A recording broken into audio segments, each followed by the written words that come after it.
નમસ્કાર મિત્રો, જય ગૌ માતા. જો આજે આપણે આવી ગયા છીએ માનવ મંદિર આશ્રમ ધારીથી 2 થી 2.5 કિલોમીટરના અંતરે ખોખરા મહાદેવ નજીક, અને સામે અરુણ મુસાળા કોલેજ દેખાય છે. એક્ઝેક્ટ એમની સામે છે. ધારીથી તુલસીશ્યામ રોડ ઉપર આવેલું આ માનવ મંદિર આશ્રમ છે. અહીંયા 90+ પ્રભુજીઓ રહે છે, સારી રીતે રહે છે. અહીંયા જે શાંત હતા એ બધાને અહીંયા રાખવામાં આવે છે. એવી રીતના અલગ અલગ વિભાગથી બીજા ભાઈઓ અહીંયા બેઠા છે. હજી આગળ સામે શેડનું કામ ચાલે છે, ત્યાં પણ પ્રભુજીઓ કામ કરી રહ્યા છે. જ્યાં સરસ મજાના શેડ બને છે, જો પ્રભુજી અહીં બેઠા છે એમના માટે ત્યાં બને છે. ત્યાં જમવાનું બેસવાની બધી વ્યવસ્થા છે. અહીંયા એક માનવ મંદિર થી નામથી શેડ બનાવી દીધેલો છે. એમનું નામ પણ આપણે આગળ વિડીયોમાં જણાવશું. અલગ અલગ દાનમાં આવતા હોય છે, કોઈ સંસ્થાથી બનાવતા હોય છે, એવી રીતના જુદું જુદું હોય છે. આ બાલમુકુંદ ગ્રુપ છે, એમનું બનાવેલું હોય છે. અહીંયા અમે શાક સાપડીનો પ્રોગ્રામ કરવા માટે આવ્યા છીએ. પ્રોગ્રામ શાના માટે કર્યો છે એ પણ આપણે આગળ જણાવશું. તો અહીંયા સરસ મજાનું અમારા મિત્ર મંડળ ગ્રુપ છે, તે કામ કરી રહ્યા છે સ્વયંસેવકની જગ્યાએ, અને અમારો પરિવાર છે. તો અલગ અલગ બધું શાકભાજી કટિંગ ચાલે છે. કટિંગ થયા બાદ શાક બનાવવાનું પણ બતાવશું, અને સાથે સાપડી બનાવવાનું પણ બતાવશું. તો સાપડીનો લોટ પણ બંધાઈ રહ્યો છે સાથે.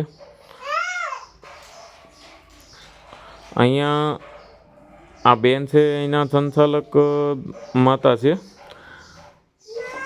અને આ માનવ મંદિર ગીગાસણ ગામના સિરોયા પરિવાર દ્વારા બનાવેલું છે.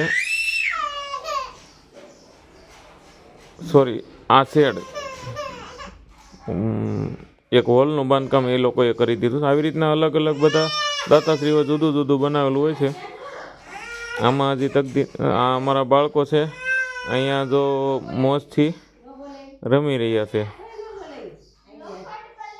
આ બાળકો ઉંમર થાય ત્યારે પણ કસરતમાં જવાનો પ્રશ્ન ન રહેજો. આવી રીતના કસરત એની જાતે જ કરી લેતા હોય તો.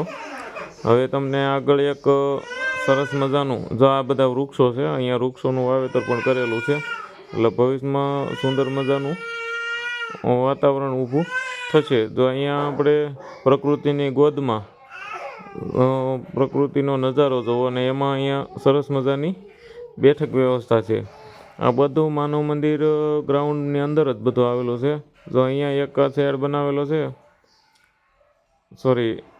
હોલ બનાવેલો છે ઈરાણી પરિવાર દ્વારા.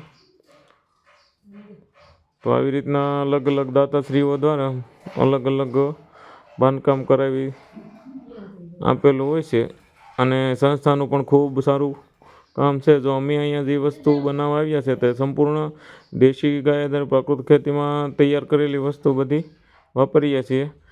જેમ કે જીરું છે, મરચું છે, મગફળીના પાવડર છે, ઘઉંનો લોટ છે.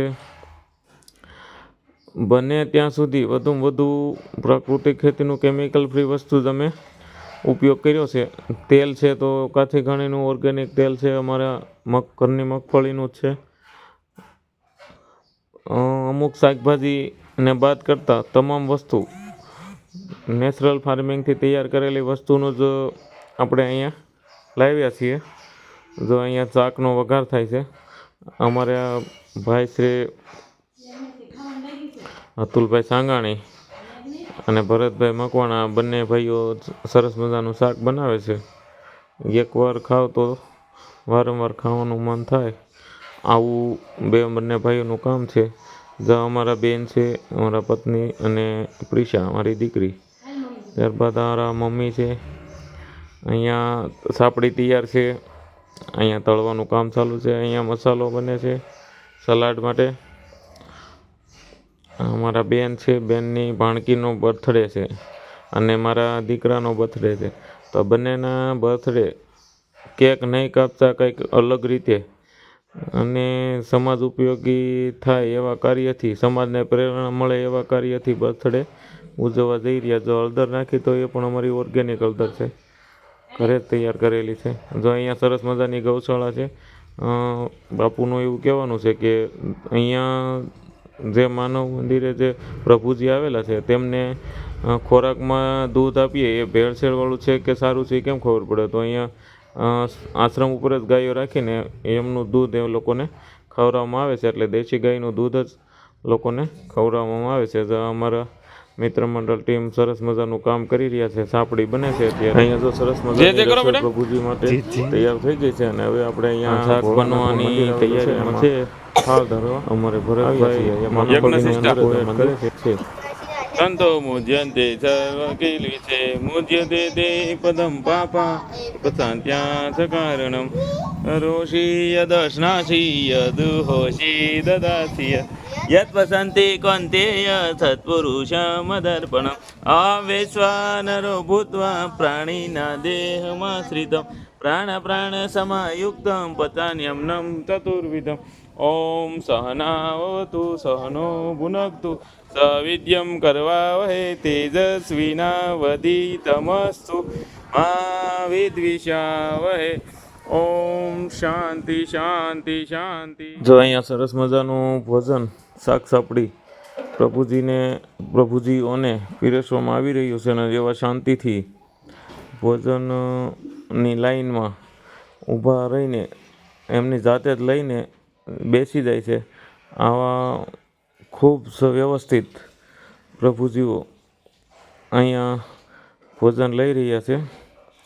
કોઈ પણ જાતનું કનડગત વગર શાંતિથી ભોજન લઈ લે છે.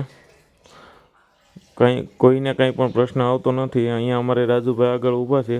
કોઈ પ્રભુજીને પાછળનું જો અહીંયા આપણે આવી ગયા છીએ જીવન મુક્તેશ્વર મહાદેવ મંદિર જે ધારી નભાપરામાં આવેલું છે.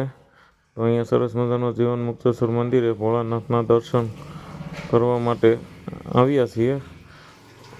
પવિત્ર શ્રાવણ માસ છે. જય ભોળાનાથ. જો અહીંયા સરસ મજાનું મઘા નક્ષત્રનો વરસાદ પણ વરસી રહ્યો છે. ઓમ નમઃ શિવાય.